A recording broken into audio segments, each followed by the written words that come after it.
안녕하십니까. 소중한 나 무한 행복 소나무 시간입니다. 만나 뵙게 되어서 반갑습니다. 부처님 당시에 있었던 일입니다. 부처님 당시에 그 금을 다루는, 황금을 다루는 금세공사가 있었습니다. 이제 금세공사는 이제 금을 가지고 조각도 하고 금을 가지고 여러 가지 이제 보석이나 액세서리를 만드는 금을 다루는 기술자를 금세공사라고 부릅니다. 이 금세공사에게는 젊은 아들이 있었습니다. 이 아들은 굉장히 잘생긴 그런 젊은이였다고 합니다. 이 금세공사의 아주 잘생긴 아들이 이제 부처님의 10대 제자 중에 지혜 제일이라고 불리었던 사리불 존자 밑으로 출가를 하게 됩니다. 이제 머리를 깎고 출가하게 되죠. 우리 사리불 존자 스님께서 그 새로 출가한 젊은 이제 이 비구 스님을 보고 어떤 수행 주제를 줄까라고 이제 고민에 빠지게 됩니다. 그래서 사리불 스님께서 생각하시기를 젊은이들은 음욕이 강하다, 이 성욕이 강하다. 그러니까 마땅히 이 욕망을 내려놓을 수 있는 부정관이라는 수행법을 가르쳐야겠다라고 결심하게 됩니다. 그래서 그 출가한 잘생긴 젊은 스님에게 부정관이라는 수행법을 전하게 됩니다. 부정관은 내 몸에 이제 여러 가지 그런 어떤 모습으로 이제 구성되어져 있는 머리끝에서 발끝까지, 그리고 우리 뱃속에 있는 오장육부까지, 그것을 32가지 부분으로 나누고 쪼개가지고 내 몸뚱아리는 깨끗한 것이 아니다, 내 몸뚱아리는 영원한 것이 아니다, 이 몸뚱아리는 깨끗한 것도 아니고 영원한 것도 아니기 때문에 이것은 집착할 필요가 없다, 우리가 탐욕할 필요가 없다라고 우리 몸뚱아리에 대한 집착심을 부셔주는 그런 수행법이 부정관이라는 명상법이 되겠습니다.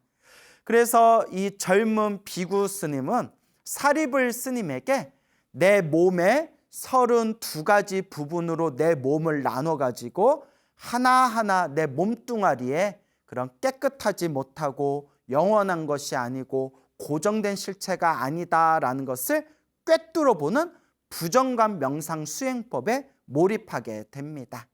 그래서 지혜제일 사리불 스님에게 이제 부정관이라는 수행 주제를 받고 한 달 동안 열심히 이제 수행을 했습니다. 산속에서 한 달 동안 열심히 수행을 한 뒤에 이제 스승이신 사리불 스님에게 이제 오게 됩니다. 사리불 스님이 이제 젊은 비구 스님에게 이제 질문하기를, 그래, 그동안 한 달 동안 수행하면서 수행의 성과가 있었는가, 수행의 진보가 있었는가라고 물어보셨는데, 이 젊은 비구 스님이 아무런 효과도 없었습니다, 아무런 그런 수행의 진보도 없었습니다 라고 대답을 합니다.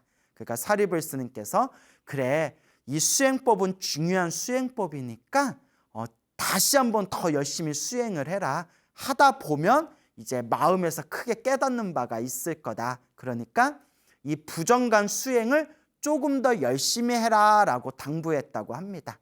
그래서 스승이신 지혜제일 사리불 스님의 이제 격려를 듣고 다시 이제 또 산속에 들어가서 한 달 동안 또 열심히 공부를 하고 수행을 했는데 한 달이 지나서도 또 아무런 수행의 진보가 없었습니다. 그래서 사리불 스님이 다시 그 젊은 비구 스님에게 부정관이라는 수행 주제의 의미는 무엇이고, 이 수행 방법을 통해서 우리는 어떤 깨달음을 얻을 수가 있고, 그리고 이 수행법은 어떻게 닦아야 되는지, 이 수행법의 진정한 의미가 어디에 있는지에 대해서 젊은 비구 스님한테 상세하게, 자세하게 수행법을 전했다고 합니다. 그렇게 다시 스승이신 사리불 스님의 이제 격려와 자상한 가르침을 받고 이제 숲속에 들어가서 다시 또 한 달 동안 열심히 이제 수행을 했는데, 한 달 동안 또 열심히 수행을 했는데도 젊은 비구 스님은 이 부정관이라는 명상법을 통해서 아무런 수행의 진보도 얻을 수가 없었다고 합니다. 그렇게 이제 3개월이 후딱 지나가 버린 거예요. 부정관이라는 명상 주제를 받고 산속에 들어가서 처음 한 달 수행했고, 또 두 번째 한 달 수행했고, 세 번째 한 달 수행해서 이제 3개월이 훌쩍 지나갔는데도 이 젊은 비구 스님은 아무런 그런 수행의 진보를 얻을 수가 없었다고 합니다. 지혜제일이신 사리불 스님께서 또 고민에 빠집니다. 저 젊은 비구 스님이 수행을 하고자 하는 의지도 있고 깨달음의 도로 나아가고자 하는 의욕도 있는데 왜 부정관 명상수행법을 저렇게 몇 개월 동안 열심히 했는데도 아무런 수행의 진보가 없는 것일까? 왜 그럴까? 하고 사리불 스님께서 고민에 빠지시게 됩니다. 그리고 사리불 스님께서 문득 이런 생각을 하게 됩니다. 혹시 내가 저 젊은 비구 스님의 타고난 성향, 타고난 성질을 내가 잘 파악을 하지 못했기 때문에 내가 올바른 수행의 길로 이끌어주지 못한 것은 아닐까라고 생각이 들면서 마땅히 저 젊은 비구 스님을 데리고 우리 스승이신 거룩하신 부처님께 가서 부처님께 직접 여쭤봐야 되겠다라고 이제 생각을 하게 됩니다. 그래서 우리 사리불 스님께서 그 젊은 비구 스님을 데리고 부처님이 계신 사원에 가서 부처님께 전중하게 이제 절을 올리고 부처님께 자초지종을 설명하게 됩니다. 거룩하신 세존이시여, 저 젊은 비구 스님이 나이도 젊고 그리고 한창 성욕이 넘칠 때라서 제가 이 몸뚱아리에 대한 집착과 욕망을 부셔버리는 부정관이라는 명상법, 부정관이라는 수행 주제를 주었습니다. 근데 저 젊은 비구 스님이 깨달음을 얻고자 하는 의지도 있고 의욕도 있는 수행자인데, 비구 스님인데, 그런데 몇 개월 동안 부정관이라는 수행 주제를 가지고 수행을 했는데도 아무런 수행의 진보가 없습니다. 그래서 부처님께 직접 찾아왔습니다 라고 부처님께 자초지종을 고하게 됩니다. 우리 거룩하신 석가모니 부처님께서는 수없는 과거 전생에서부터 수없는 윤회의 삶 동안 육바라밀, 보시, 지계, 인욕, 선정, 정진, 지혜, 이 6가지 바라밀을 완벽하게 완성하시고 모든 지혜와 자비와 신통과 복덕을 완벽하게 갖추신 분이 바로 우리 부처님이십니다. 그래서 부처님께서는 당신의 신통의 지혜로서 숙명지를 발휘하시게 됩니다. 숙명지는 숙명통의 지혜입니다. 숙명통은 모든 중생들의 과거 전생까지 모든 중생의 무한의 정생까지 완벽하게 꿰뚫어보는, 모든 중생들의 전생을 무한까지 꿰뚫어보는 그런 신통의 지혜를 숙명통의 지혜, 숙명통 혹은 숙명지라고 부르게 됩니다. 부처님께서 이 젊은 비구 스님의 그 과거 전생을 완벽하게 꿰뚫어 보십니다. 그리고 부처님께서 다음과 같이 그 젊은 비구 스님의 성향을 완전하게 파악을 하십니다. 부처님께서 숙명통의 지혜로서 그 젊은 비구 스님이 수없는 과거 전생에서 무려 500생 동안 금 세공사의 아들이었고, 그리고 금을 세공하는 직업을 가지고 있었다라는 것을 완벽하게 꿰뚫어 보십니다. 그러니까 500생 동안 황금을 다루던 사람이었던 겁니다. 그래서 부처님께서 황금은 황금은 찬란하고 귀하고 아주 그냥 예쁘고 멋지지 않습니까? 그렇기 때문에 500생 동안 황금을 다뤘던 사람이기 때문에 저 사람은 부정관, 내 몸이 더럽고 영원하지 않고 고정된 실체가 없다, 내 몸뚱아리는 더럽다라고 관찰하는 부정관 수행 주제가 저 젊은 비구의 성향에는 맞지 않다라는 걸 완벽하게 꿰뚫어 보십니다. 부처님께서는 모든 중생의 수없는 과거 전생까지 다 꿰뚫어 보시고 지금 눈앞에 있는 이 중생이 어떠한 성격을 가지고 있는지, 어떠한 성향과 어떠한 수준과 어떠한 능력이 있는지를 완벽하게 꿰뚫어 보시는 겁니다. 그래서 부처님께서 그 젊은 비구 스님의, 그 잘생긴 젊은 비구 스님의 성향과 근기 수준을 완벽하게 꿰뚫어 보시고 부처님께서 새로운 수행 주제를 주십니다. 젊은 비구여, 그대는 더 이상 부정관이라는 수행을 닦지 말아라. 그대는 내가 지금 새로운 수행 주제, 새로운 명상의 수행 주제를 줄 테니 그것을 집중하고 관찰하여라 하시면서 부처님께서 신통력으로 황금으로 된 연꽃을 신통력으로 짠 하고 만드시고 황금 연꽃을 그 비구 스님에게 줍니다. 젊은 비구 스님에게 신통력으로 만든 황금 연꽃을 이제 건네주게 됩니다. 건네주시면서 이와 같이 자상하게 말씀을 하십니다. 그대여, 비구여, 이 황금 연꽃을 가지고 저 연못이 있는 저 사원에 가서 그 모래에다가 이 황금 연꽃을 꽂아놓고 이 황금 연꽃을 가만히 바라봐라. 이것이 그대의 새로운 명상의 수행 주제이다. 그래서 부처님께서 주신 황금 연꽃을 가지고 이제 사원에 연못이 있는 곳에 가가지고 그 연못 근처에 있는 이제 모래를 이렇게 모아서 연못을 있는 모래를 둥그렇게 이렇게 쌓아놓은 뒤에 그 위에다가 부처님이 주신 황금 연꽃을 딱 꽂아놓고 그것을 가만히 이제 집중해서 바라보기 시작합니다.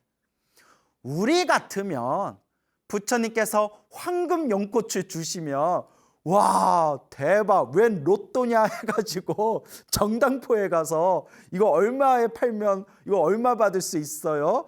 아마 그런 생각, 그런 욕망이 일어날 수도 있을 텐데 이 젊은 비구 스님은 과거 전생에서부터 성근이 있었던 분이라서 부처님께서 주신 황금 연꽃을 부처님께서 가르쳐 주신 대로 그 연못가에 있는 모래를 쌓아가지고 그 위에다가 황금 연꽃을 꽂아놓고 가만히 집중해서 바라보게 됩니다.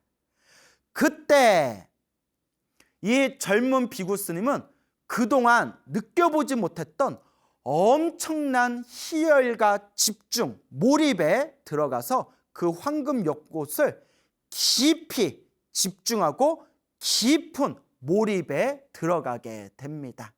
그것은 부처님께서 그 젊은 비구 스님의 성향을 완벽하게 꿰뚫어 보신 대로 이 젊은 비구 스님은 과거 500생 동안 황금을 다루던 직업에 있었기 때문에 과거 전생에서부터 익숙했던 황금으로 된 연꽃을 보고 그 황금을 보고 그 어떤 수행 주제보다도 훨씬 더 깊이 집중하고 깊이 몰입할 수가 있었던 것입니다. 즉 부처님께서 꿰뚫어 보신 대로 작전이 잘 맞아떨어지게 된 거죠. 이 젊은 비구 스님이 그 황금 연꽃을 꿰뚫어 보고 집중하고 바라보면서 엄청난 산매와 선정, 깊은 산매와 선정에 점점 깊이 몰입하고 집중하게 됩니다. 우리가 흔히 선정, 산매라고 하죠. 선정, 산매는 다 같은 뜻입니다. 이제 번역을 다른 글로 다른 단어로 했을 뿐 선정이라는 말이나 산매라는 말은 같은 뜻입니다. 선정과 산매는 한마디로 정신통일입니다. 정신통일. 정신을 하나로 통일하여 몸과 마음이 고요해진 깊은 상태를 선정삼매라고 합니다.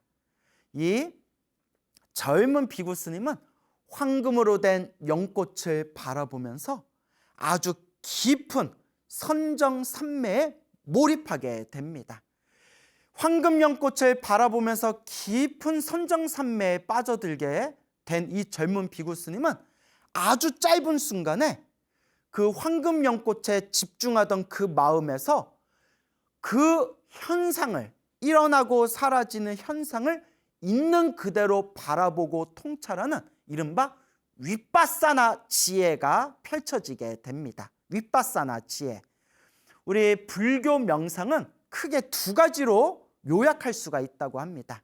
수많은 불교 명상법이 있지만 이 수많은 불교의 명상법을 딱 두 가지로 핵심만 요약하면 사마타, 윗바사나라고 부른다고 합니다. 사마타와 윗바사나. 사마타는 무언가 하나에 집중하고 몰입하는 것을 뜻합니다. 그래서 사마타, 집중과 몰입을 통해서 우리 마음은 아주 깊은 집중, 몰입에 들어가게 된다고 합니다. 사마타라는 집중과 몰입을 통해서 우리는 선정삼매라는 정신이 하나로 통일된 아주 깊고 고요한 상태에 들어가게 된다고 합니다.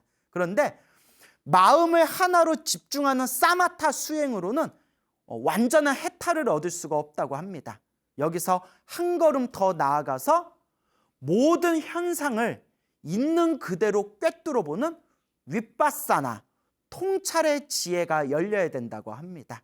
그래서 불교 외에 다른 종교, 다른 수행법에도 사마타 수행법은 있지만 이 윗바사나 수행은 오직 부처님께서 세상에 출현하신 뒤에 우리 중생들에게 해탈과 열반의 길을 위해서 설하신 이 깨달음의 수행법이 바로 윗바사나의 지혜라고 한다고 합니다. 그래서 그 황금 연꽃을 보면서 사마타 상태로 들어가고 집중과 몰입에 선정삼매를 이제 몰입하였던 이 젊은 비구 스님이 그 사마타의 경지에서 한 걸음 더 나아가서 그 현상이 일어나고 사라지는 걸 있는 그대로 통찰할 수 있는 맑고 깨끗한 윗바사나 지혜로 이제 환원되게 됩니다. 부처님께서 멀리 떨어진 사원에서 이 젊은 비구 스님이 황금 연꽃을 바라보면서 처음에는 집중과 몰입이라는 사마타의 선정삼매에 들어가고 거기서 한 걸음 더 나아가서 윗바사나 지혜가 열리고 있다라는 걸 부처님께서 그걸 멀리 떨어진 사원에서도 완벽하게 그 상태를 꿰뚫어 보십니다.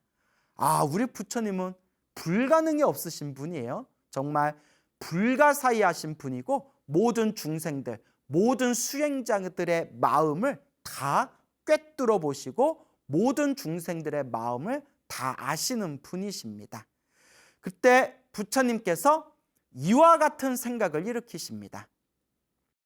저 젊은 비구가 황금 연꽃을 바라보면서 이제 깊은 경지에 들어가게 되었다. 저 젊은 비구는 혼자 스스로 깨달음을 얻을 수 있는 근기인가? 아니면 부처인 내가 도와줘야 깨달음을 얻을 수 있는 근기인가? 그것을 이렇게 바라보시게 됩니다.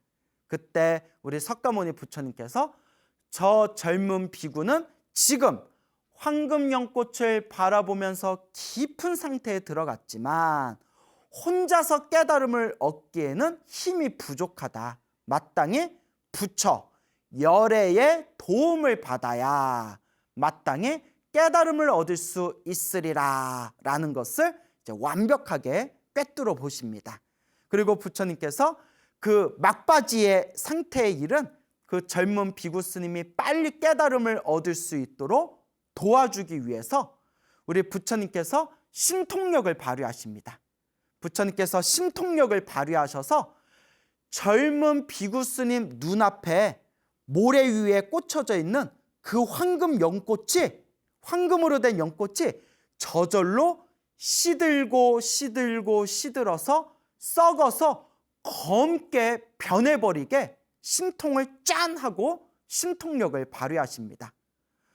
황금으로 된 연꽃을 바라보면서 그 황금 연꽃이 부처님의 심통력으로 점점 시들어서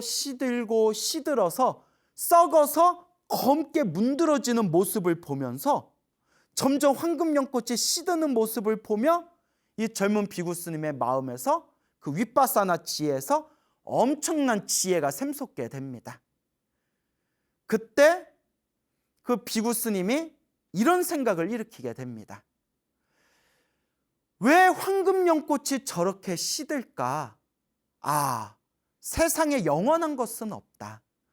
저 집착이 없는 무정물조차도, 무정이라는 것은 생명이 없는 걸 무정물이라고 합니다. 무정의 반대말이 유정입니다. 생명이 있는 존재를 유정이라고 부르고요, 생명이 없는 존재를 무정이라고 부릅니다. 황금 연꽃은 생명이 없는 거죠. 그러니까 무정물입니다. 무정. 그때 그 젊은 비구 스님이 저 집착이 없는, 생명이 없으니까 뭐 집착할 게 없지 않습니까? 저 집착이 없는 무정인 황금 연꽃도 영원하지 못하고 저렇게 시들어 버리고 결국은 저렇게 노화가 찾아와서 사라지게 되는구나. 하물며 생명이 있는, 집착이 있는 우리 유정들은 노화가 더 빨리 반드시 찾아올 것이 아니겠는가 하면서 이 세상에 일어나고 사라지는 존재에 대한 덧없음, 영원하지 않음, 즉 무상의 지혜를 통찰하게 됩니다. 모든 것은 영원한 것이 없다. 영원한 것이 없다는 것은 괴로울 괴로움이다. 불만족, 괴로움이다. 영원한 것이 없고 괴롭다는 것은 그 속에 고정된 실체가 없다는 것이다.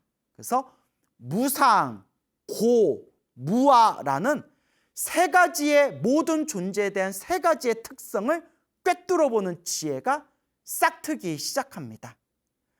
영원한 것은 없다. 무상. 영원한 것이 없기 때문에 그것은 불만족스럽고 그것은 괴로움이다. 괴로울 그리고 영원한 것이 없고 괴로움이기 때문에 그것은 고정된 실체가 아니다. 무아, 나라고 할 만한 고정된 실체가 없다. 무아, 무상, 무아라는 모든 존재에 대한 세 가지 특성을 꿰뚫어보는 그런 어떤 지혜가 밑바닥에서 샘솟게 됩니다.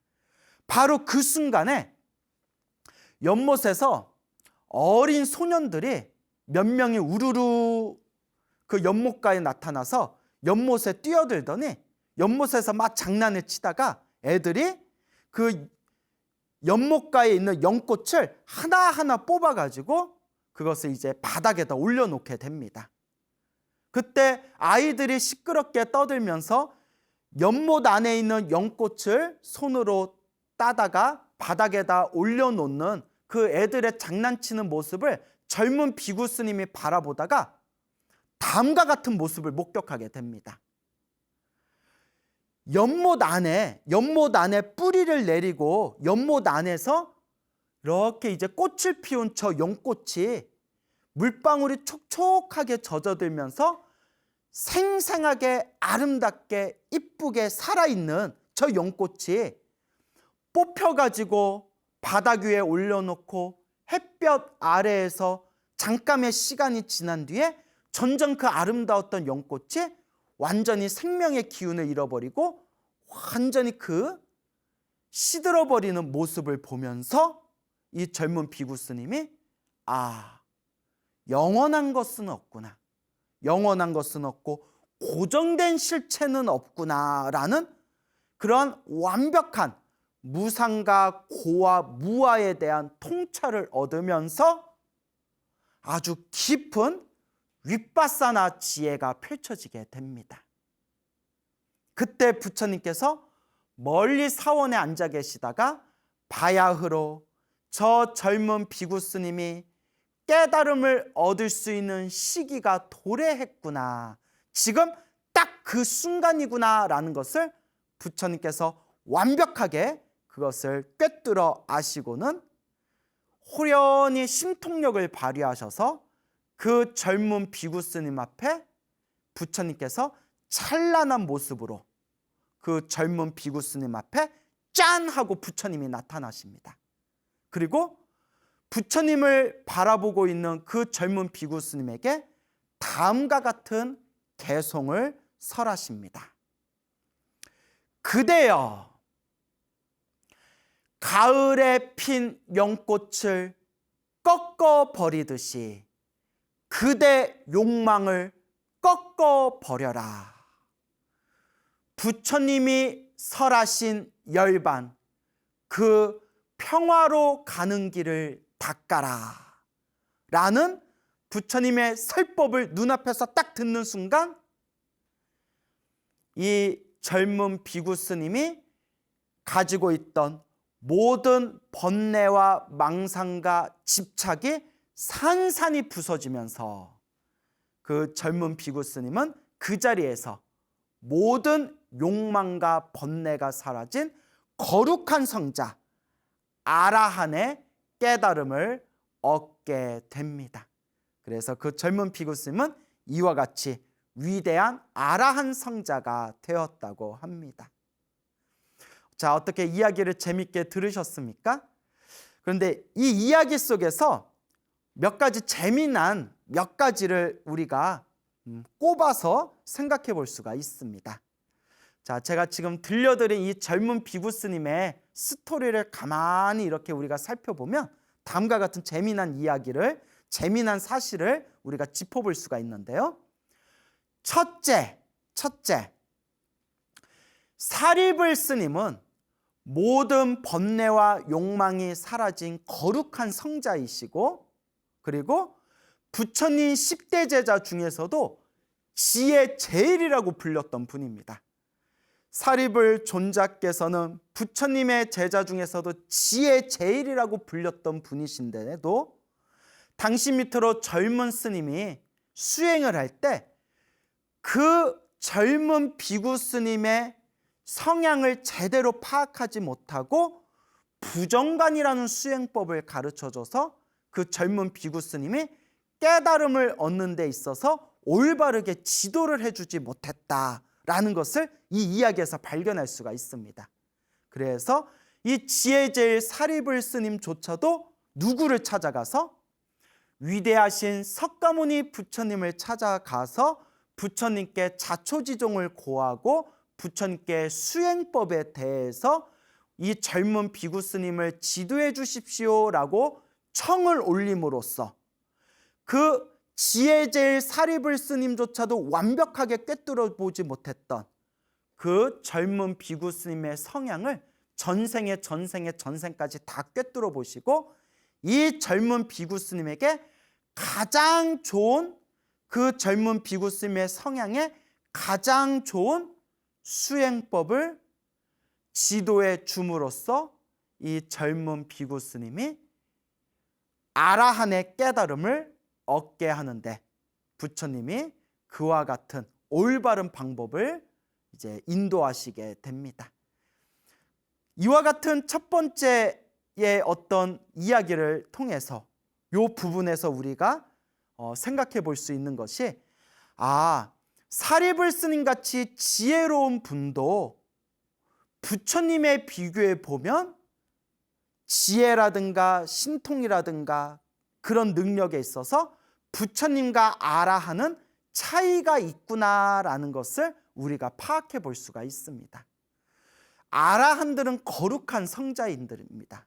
그래서 거룩한 성자인 아라한들을 모셔놓은 법당을 우리 동양에서는 나한전이라고 부릅니다. 나한전. 모든 번뇌와 욕망이 사라진 거룩한 성자 아라한을 모셔놓고 있는 법당이 바로 아라한, 나한전이 되겠습니다. 근데 이렇게 위대하신 아라한들조차도 모든 아라한들의 스승이신 대아라한, 저 부처님에 비교해 보면 신통이나 지혜나 자비나 복덕에 있어서 아라한이 아무리 거룩한 성자지만 부처님하고 비교해 보면 확실히 수준 차이가 있구나라는 이런 이제 재미난 사실을 우리가 발견할 수가 있습니다. 그래서 아라한들조차도 항상 이 석가모니 부처님, 모든 부처님을 공경하고 예배하고, 그리고 우리가 부처님을 아라한이라고도 부르지만 부처님이라고 불리우는 아라한은 모든 아라한들의 스승이신 대아라한이 되시는 겁니다. 자, 그리고 또 두 번째는 그 젊은 비구 스님이 부정관이라는 수행 주제를 처음에 열심히 닦았지만 몇 개월 동안 아무 효과가 없다가 수행에 진보가 없다가 석가모니 부처님을 만나 뵙고 석가모니 부처님의 도움을 받아가지고 황금 연꽃을 바라보면서 이제 깨달음을 얻게 되는 내용이 펼쳐지게 됩니다.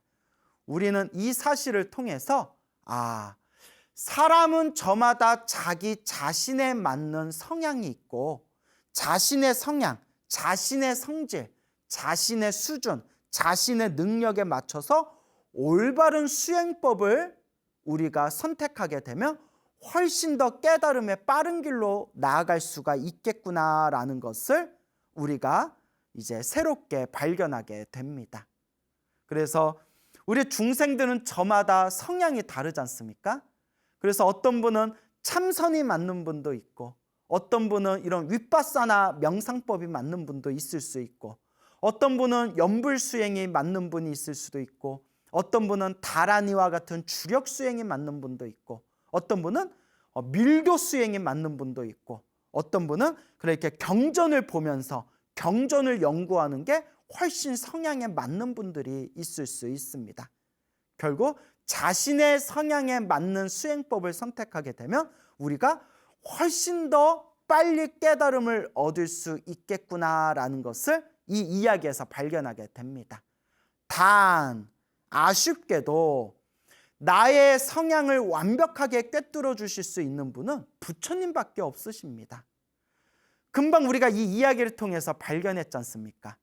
부처님의 제자 중에 가장 지혜 제일인 사리불 스님조차도 그 젊은 비구 스님의 성향을 완벽하게 파악을 못했지 않습니까?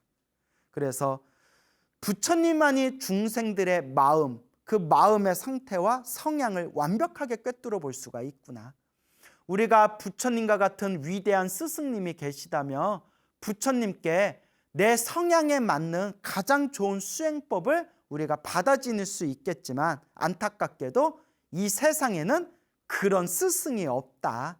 그래서 좋으신 수행자들은 많지만 부처님과 같이 완벽하게 중생들의 수준과 성질과 성향을 완벽하게 꿰뚫어 보시는 분은 사실 이 시대에서는 찾아보기가 힘들다. 그러니까 골고루 수행을 하면서 나한테 딱 맞는 수행법을 자꾸 발견하고 개발하는 수밖에 없겠구나라는 그런 아쉬움이 좀 남습니다. 자, 그리고 세 번째는 부처님께서 황금 연꽃을 바라보면서 깊은 경지에, 깊은 상태에 들어간 그 비구 스님의 마음을 살펴보시면서 부처님께서 이런 생각을 일으키십니다. 이제 아까 다 말씀드린 거죠. 부처님께서 저 젊은 비구는 저 상태에서 혼자 깨달음을 얻을 수 있겠는가? 아니면 부처의 도움을 받아야만 깨달음을 얻을 수 있겠는가?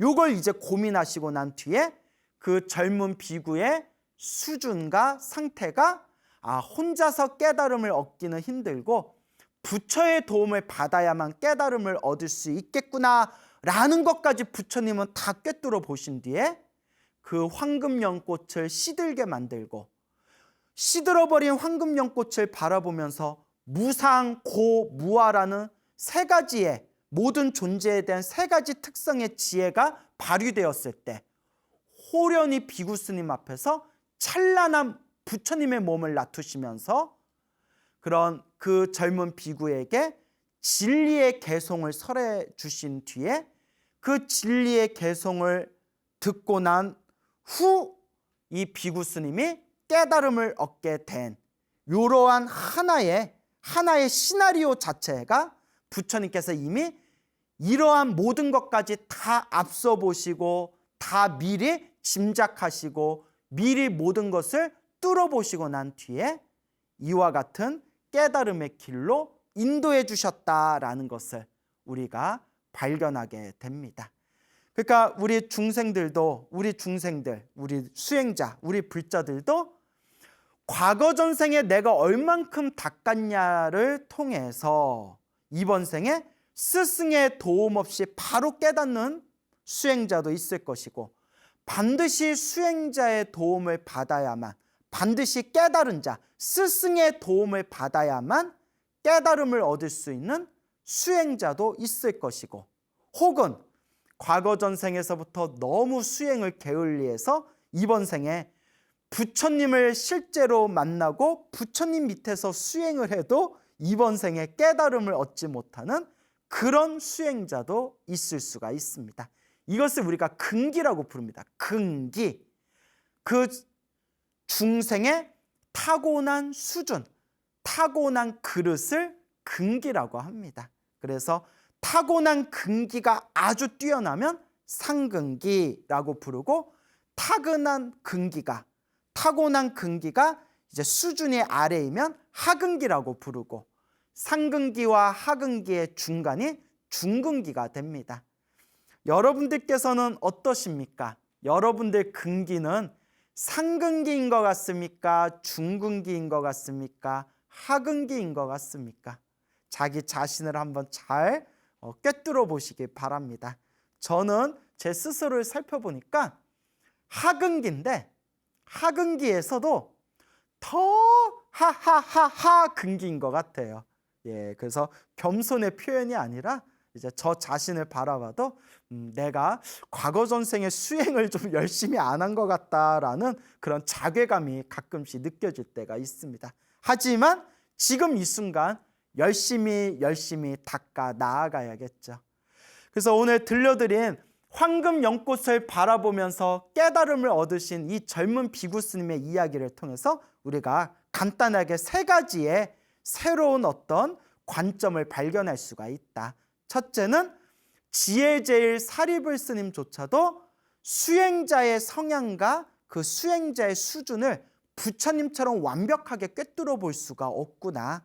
그래서 아무리 아라한들이 거룩하지만 이 아라한들의 스승이신 저 거룩하신 세존 부처님, 저 부처님과 비교해 본다면 저 위대하신 성자인 아라한들도 아무래도 부처님보다는 수준이 좀 낮은 것 같다라는 걸 우리가 발견해 볼 수가 있고요.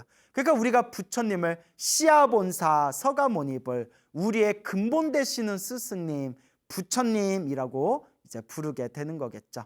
그리고 두 번째는 각자 중생들은, 수행자들은 저마다 자신의 타고난 성향들이 있기 때문에 자신의 성향을 잘 파악하고 자신의 성향을 올바로 잘 이해하고 인식해서 자기한테 잘 맞는 수행법을 닦아 나간다면 훨씬 더 빨리 수행의 진보를 이룰 수가 있겠구나.